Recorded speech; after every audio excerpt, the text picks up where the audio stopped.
Okay, so here it is. Graph Rats. You know, he's a 2-1 for 2. He's pretty strong. You know, he's going to stay on the battlefield for a long time because that's what rats do. And, you know, he can get stronger. If there's another card out, let me show you. I'll show you what that card is later. But I'll show you how strong this thing can get. He's going to stay alive. And he's going to help you win. Now look, this is Heir to Falcon Wrath. It's a 2-mana 2-1. You know, look at her. She looks harmless, right? Well, let me tell you something. If you discard a card, she's going to turn into a very scary, very powerful card. Let me show you what it looks like when she transforms. And just, you know, you sit down because it's going to blow your mind about how strong and powerful this creature will become. Let me show you. And there she is, everybody. Look at how scary she is. Check that face out. You do not want to mess with that. Look at her growl. Look at her show her yellow brown teeth. Do not want to mess with the vampire who's got yellow and brown teeth. You know, they just don't care. They're just showing you. Look at that 3-2 flyer. You know, you see this thing flying around in the sky. Your opponent has cast this creature, okay? You do not want to mess with Heir to the Night. You know, the other side of this card is pretty strong, but that right there, I cannot believe how strong they made that. Very powerful. Here's Tooth Collector.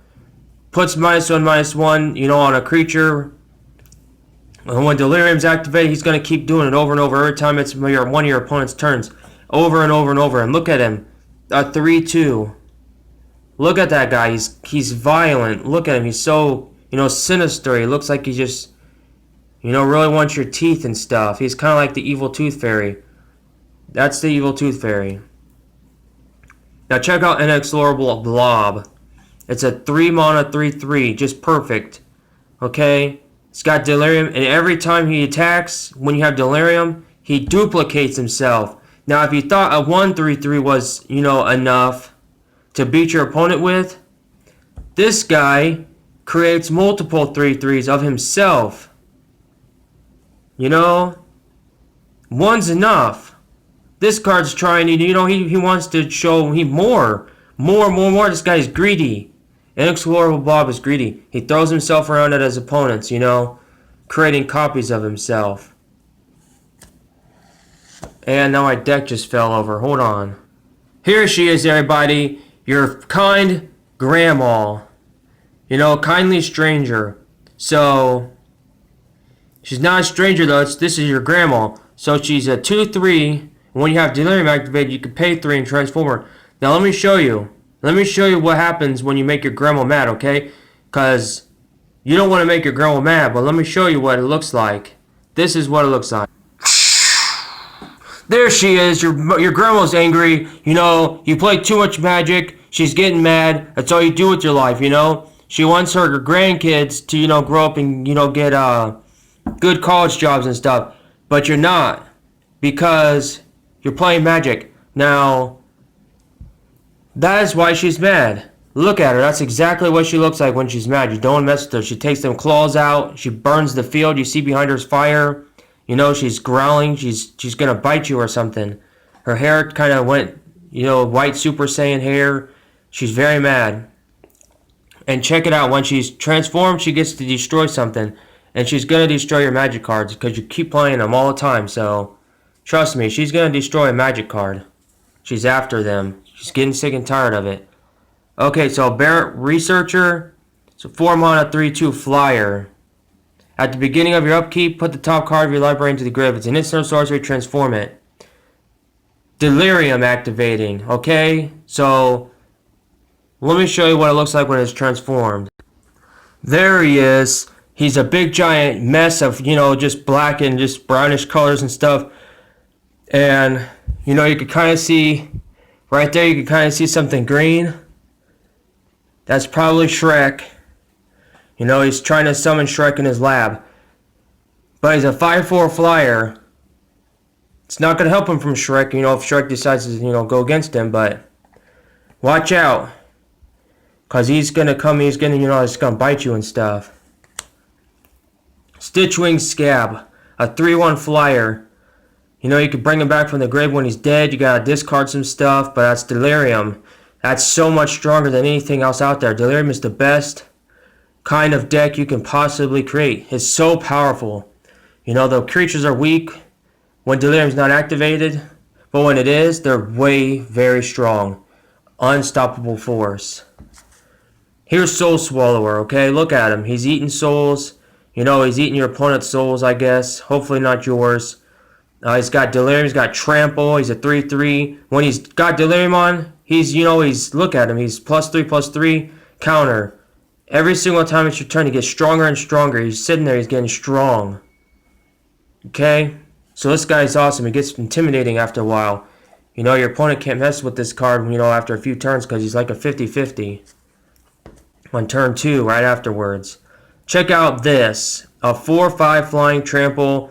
When he enters the battlefield, put the top 4 cards of your library into your grave. Delirium activator. Big, heavy Delirium. Look at that.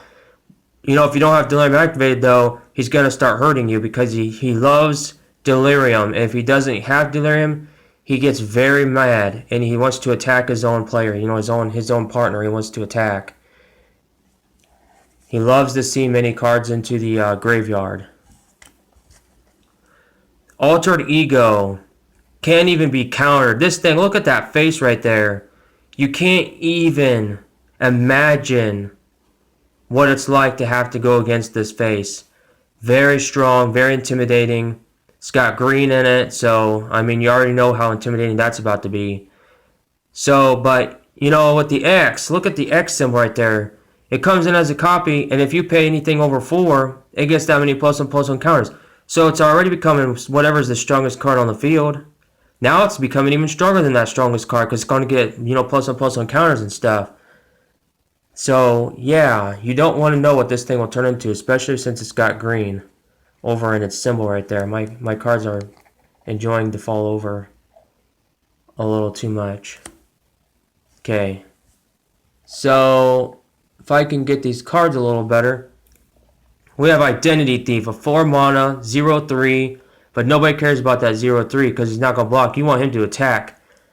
When he attacks, you get to exile a non-token creature, and it becomes a copy of that card till the end of turn. So whatever their opponent's strongest creature is, you just exile that thing, become a copy of it, swing, and then he gets to come back. But, I mean, it's kind of like a magic trick, you know. What's under the hat? Oh, you know. What else would be under the hat other than your opponent's Geralf's Masterpiece? Perfect. Look at this card. 7/7 flyer, 5 mana. You couldn't ask for anything better. You don't have a hand? Good. It's cool. That's the best thing because that makes him a 7/7. You know, it'd be cooler if you got +1/+1 for each card you don't have in your hand. But it's still cool. You know, he can come back from the grave by paying a very huge cost. But it's alright because he's worth it. He's definitely going to be worth that. Then you have the Gitrog monster. Remember when you had a frog when you were a kid? Remember when you disappeared one morning, you woke up, it wasn't there anymore? Well, this is what happened to it. Become a very big giant monster. A frog horror. It's eating somebody. That's what happened to your frog. He went into this dark, swampy, you know, Shrek swamp and became big. And now he's got Death Touch. So if you touch him, he's going to kill you. He hates you now. It's a 6/6. You're going to sacrifice. He's going to make you sacrifice your lands, but he's going to give you cards. Very, very, very powerful card.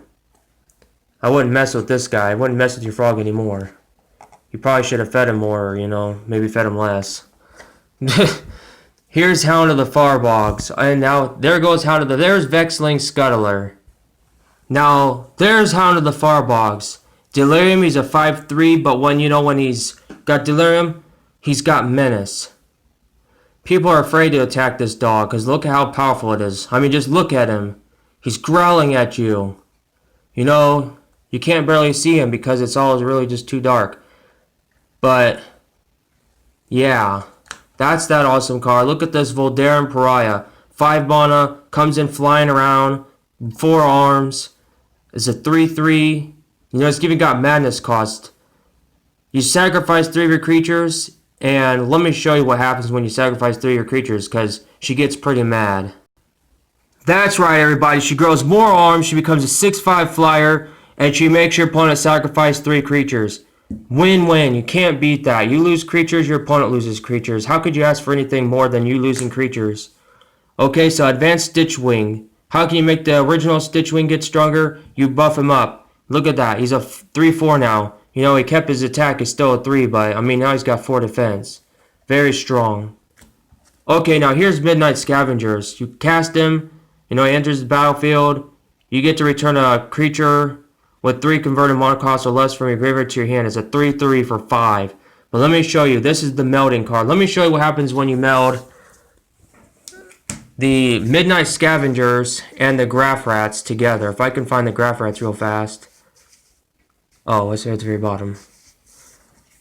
These two right here. Let me show you what this looks like when it's melded.